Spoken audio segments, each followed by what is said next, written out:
Hello again. In this technique here, I'm going to show you how to blend using a wet brush loaded with ink onto a dry piece of paper. So you can see I've done a couple of spheres, circles, which I'm going to change into spheres by adding some three-dimensionality to them. I've got my water and my brush, I've got my tissues, and I've got my disc paint here. First thing I'm going to do is I'm going to wet my brush. My page is dry. I'm going to work up my paint. 1, 2, 3, 4, 5, 6, 7, 8, 9, 10, 11, 12, 13, 14, 15. My brush is really laden with paint now. I'm going to again start from my darkest area, which is going to be down here where my shadow is.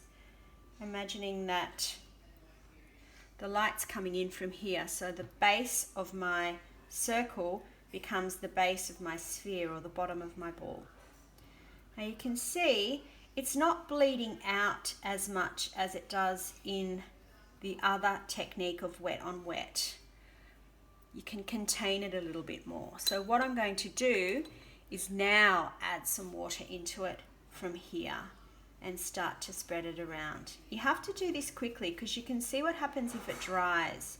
You end up getting that line, and then you start working into the page, and the page starts to get really fluffy. So you don't want your page to be fluffy because it looks yucky.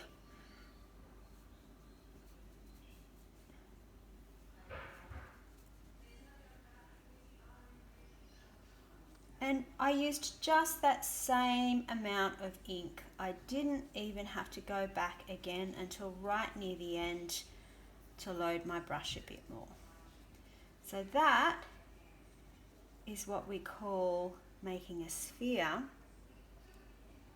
using the technique of a wet brush on a dry page. I guess you could say it gives you a little bit more control than wet on wet, which is a little bit more runny.